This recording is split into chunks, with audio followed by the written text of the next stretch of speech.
Here are 5 principles why Jewish people have more wealth than the average person. Now, this mindset is a different mindset than most of the population. I got this information from a guy named Allen Jenkins. Now, I don't follow him at all. However, he sounds like an interesting guy. Tell me what you think of him below. So he gave 4 items. I'm going to give you one more. So there'll be 5 items why Jewish people are much more wealthy than the average person. Now, the first one that he gives is that they prioritize giving money to the next generation, generational wealth. Oftentimes, people do not like doing this because they are afraid their kids are going to abuse their money and send it to places that they don't want, i.e., drugs, alcohol, etc.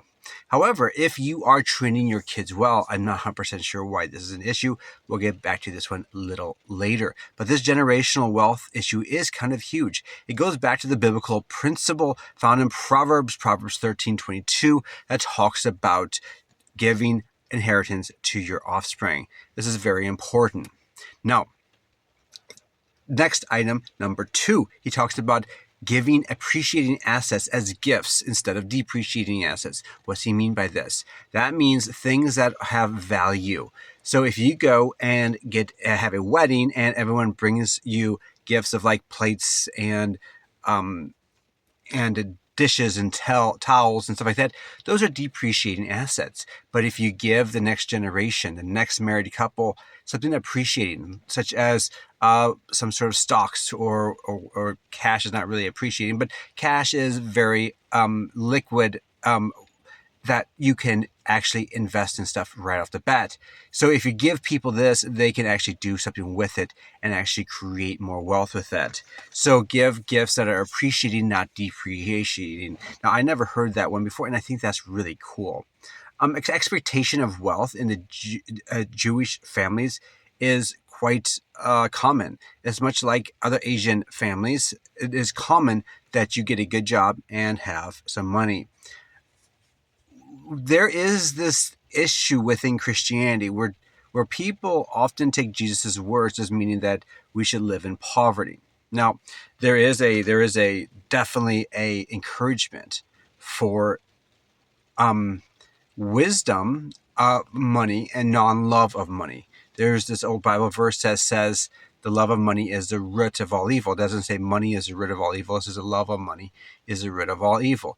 In the Jewish world, it seemed like people were loving money, especially in Judea. Now, if you want to read more about this issue, you might want to read a book by Jerry Boyer titled The Taker versus the Maker, and the takers versus the makers, or the maker versus the taker, something like that. Jerry Boyer, you'll find that information. Maybe I'll try to keep a link down below for you to grab. In that book, he talks about how that Jesus' message changed and depended upon what part of Israel he was in.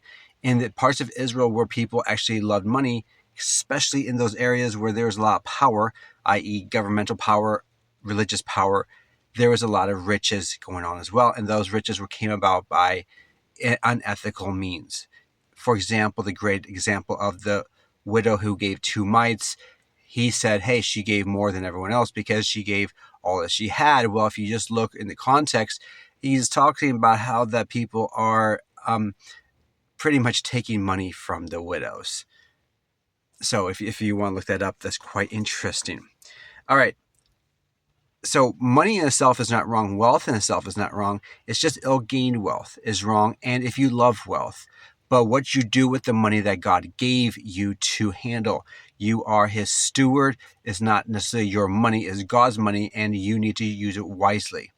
That means whether it's donating to people who are in need, or even encouraging other people to use your money and go make something of the world from your money. We have something today, we have a structure today that helps people do stuff like with your money. It's called stocks and bonds. It's called loaning money out to friends, family, real estate investments, whatever. You are taking your money, not just sitting on it, but actually encouraging other people to use it for their benefit, and it comes down to your benefit too. If you can loan your money out to other people, comes back to those assets. Remember I said that. Also, they don't necessarily have that victimhood mentality that prevents them from moving forward. And while they have been victimized, like let's say through the Holocaust, they have turned their victimhood or their pain into prosperity. How do you do that? Well, you take that pain and use it as fuel. You don't sit around like, woe is me, I need some sort of money for my pain and suffering. They step up to the plate and go forward. They're not going to wait for someone else. They're going to go and do something. Now, I told you there was 4 things that he gave, Allen Jenkins gave. I'm going to give you one more, and that's what I'm going to talk about right now. I think this one is maybe one of the bigger ones that people often miss. Family and relationships. When you have good, strong family and good, strong relationships, you can do better. Now, let me just look at some notes here. When you are having kids, oftentimes kids are thought to be quite expensive, and they can be expensive, especially if you are not wise with how you spend your money for your kids. A side note here is people think they have to buy a lot of stuff for the kids, but my experience having 3 kids myself so far, we don't have to spend that much money for them. Food, few clothing, it's not that expensive in the whole scope of things. What about toys and experiences and sports and daycare and schooling and all this stuff? It's like, first off, we don't have daycare. My wife is a stay-at-home mom. Number 2, sports, not really an issue. Not planning on sending my kids to sporting activities. They have plenty of other activities to do now. Sports is not a high priority in my mind at all. In fact, it's not even a priority at all. It doesn't really matter. You're wasting lots of money and time. Instead of sports, I'll be encouraging my kids to go out and do something profitable with their life, such as go out and be an entrepreneur, go do something, make something, produce something for the betterment of their fellow man. Serve one another instead of just going out and playing sports, thinking that they are maybe someday become pro sports and they will never become pro. I mean, the chances of someone becoming a pro football player or whatever is almost zero. So instead of focusing on that, I'm going to focus on things that they're very likely to achieve, and that is to serve other people.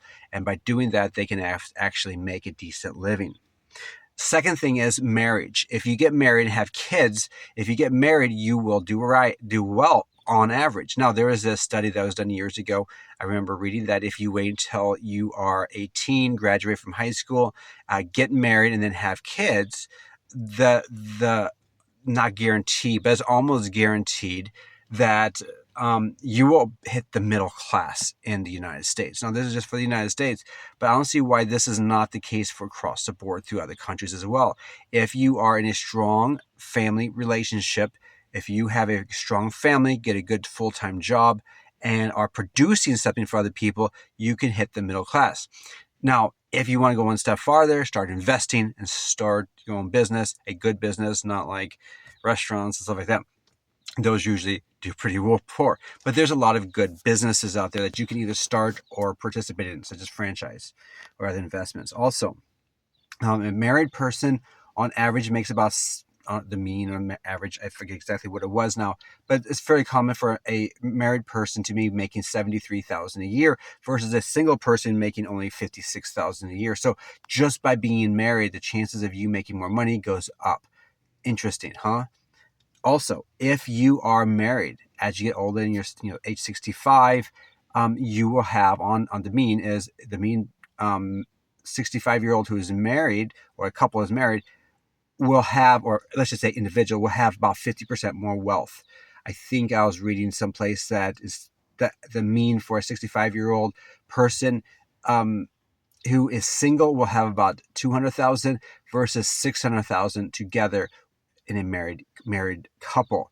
That means about 300,000 a piece. So you come out way ahead on average if you are married and are working together, stay married. Now, if you get divorced, your wealth is decreased a lot. And people who are divorced have about 77% of the wealth as even a single person. So it's even less than the single person. So the point is that if you actually follow what the Bible says about marriage and relationships and family, you can actually do really well. If you like this video, please like and subscribe down below. Also, don't forget to check out the different free things I have down below and the links. With that, have a great day.